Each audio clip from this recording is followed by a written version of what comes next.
ఆ అమ్మాయి శృతి, అవును, ఫోక్ సింగర్.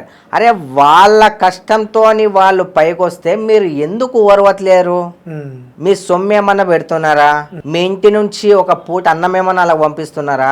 వాళ్ళ ఓన్ టాలెంట్ తోని ఎదుగుతున్నారు బ్రదర్. వాళ్ళ మీద మీకు ఎందుకు రా కుట్రా?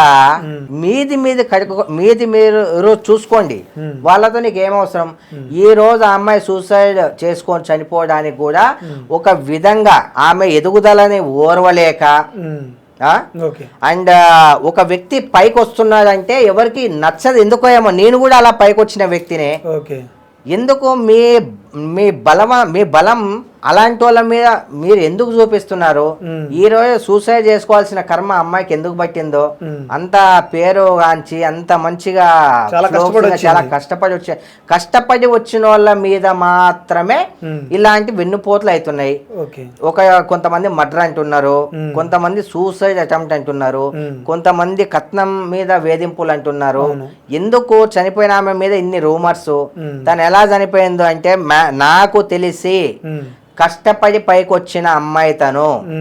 ఓర్వలేని కొంతమంది ఎవరైతే నా కొడుకులు అండ్ ఎవరైతే ఆమెకు నెగిటివ్ ఎవరైతే ఉన్నారో ఓర్వలేనివన్నీ సృష్టించి ఈ రోజు ఆమె చావుకు కారణమయ్యారు. అంతే. ఎవరి కష్టం వాళ్ళదే బ్రదర్, అంతే కదా. నా కష్టం నాది, మీ కష్టం మీది. మీ కష్టం వెనక ఉన్న ప్రాబ్లం ఏందో మీకు తెలుసు, ఎంత కష్టపడి మీరు పైకి వచ్చింటారు. అలాంటి వాళ్ళని చూస్తే మీకు ఎందుకు రాబాయి ఈర్ష్య? ఎందుకు మీకు ఇవన్నీ? మీరు అనుకుంటారు ఒక రూమర్స్ అని చెప్పి, ఆ రూమర్స్ ఒక ప్రాణానికి దారి తీస్తుంది తెలుసా మీకు? మీరు చేసే బ్యాడ్ కామెంట్ల వల్ల, మీరు చేసే నెగిటివిటీ వల్ల ఒక ప్రాణం పోతుంది అక్కడ.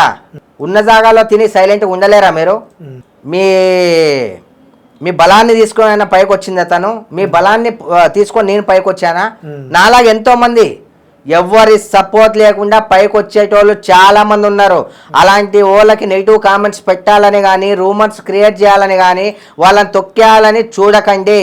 వాళ్ళని తొక్కేయాలని మీరు అనుకుంటే మిమ్మల్ని మాత్రం కంపల్సరీ దేవుడు ఏదో ఒక రోజు కనిపించకుండా దొక్కేస్తారా నా కొడకల్లారా, మీ అందరికీ చెప్తున్నా. అంటే అన్న శృతి ఫోక్ సింగర్ చనిపోయింది ఓన్లీ కామెంట్స్ వల్ల? ఎలాంటి బ్రదర్ తను బాధపడడం వల్ల చనిపోయిందంటారా? బాధపడడం వల్ల.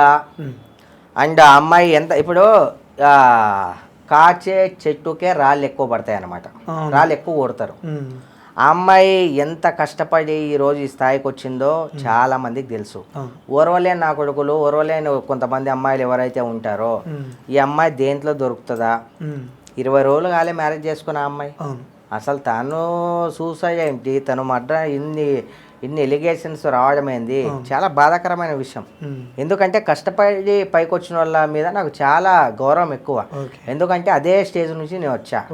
అండ్ ప్రతి ఒక్కరికి నేను చెప్పే ఏంటంటే, అమ్మ ప్రతి బ్రదర్స్ అండ్ సిస్టర్స్, మనల్ని దూషించే ఏ ఒక్క నాకుడు కూడా మనకి తిండి పెట్టడు. మనల్కి నెగిటివ్ కామెంట్స్ పెట్టే ఎవ్వరు కూడా మనకు ₹1 ఎవరు ఇయ్యరు. ఎవరో మనల్ని బాధ పెట్టారని, ఎవరో మనల్ని చిన్నచూపు చూశారని, ఎవరో మనల్ని తొక్కేయాలనుకున్నారని మనము ఈ సూసైడ్స్ కానీ ఈ దీనిలకి పాల్పడకుండా అలాంటోళ్ళ రొమ్ము మీద కాలు పెట్టి ఇంకా పైకి ఎదిగి చూపించాలి. కానీ దయచేసి ప్రతి ఒక్కరికి చెప్తున్నా, ఎవరి కారణం వల్లనో మనము చనిపోయే స్టేజ్కి రాకూడదు. ఏమవుతుంది, 0 నుంచి వచ్చాం, మహా అయితే మళ్ళీ 0కి వెళ్తాం మనం. అంతకుమించి ఏమవుతుంది? ప్రతి ఒక్కరూ తప్పు చేసేటోళ్ళే, తప్పులు చేయనోడు ఎవ్వడూ లేడు.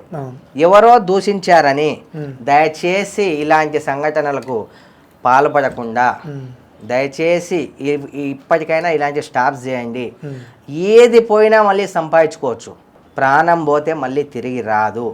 దయచేసి మీ అందరికీ నేను రిక్వెస్ట్ చేస్తున్నా, దేనికి బాధపడద్దు, దేనికి చింతించొద్దు. కష్టపడే కదా పైకి వచ్చినాం. మనల్ని ఇంత పెంచి పోషించి ఇంత పెద్ద చేసి చదివించి మనకు వాళ్ళు జ్ఞానాన్ని ఇచ్చి ఇప్పుడు మన టాలెంట్ని మనం ప్రూవ్ చేసుకునే టైంలో ఎంతోమంది వస్తారు మనల్ని నెగిటివ్గా విమర్శించాలని, ఏదో రంకులు అంటగట్టాలని, లేకపోతే ఏదో రూమర్ క్రియేట్ చేయడం. ఏది ఏమైనా సరే మీరు చనిపోవడం తప్పు, ఈ ఉరేసుకొని చనిపోవడాలని ఇవన్నీ అవసరం లేదు. మన బతుకు మన ఇష్టం. ఎవరో మనల్ని శాసించేదేంటి, ఎవరో మనల్ని బాధ పెట్టిందని మనం చావడం ఏంది? చావొద్దు, ధైర్యంగా ఉండాలి, ధైర్యంగా ఎదుర్కోవాలి. దయచేసి ఎవ్వరు కూడా అటువంటి పనులకి పాల్పడవద్దని చెప్పి మనస్ఫూర్తిగా ప్రతి ఒక్కరికి కోరుకుంటున్నా.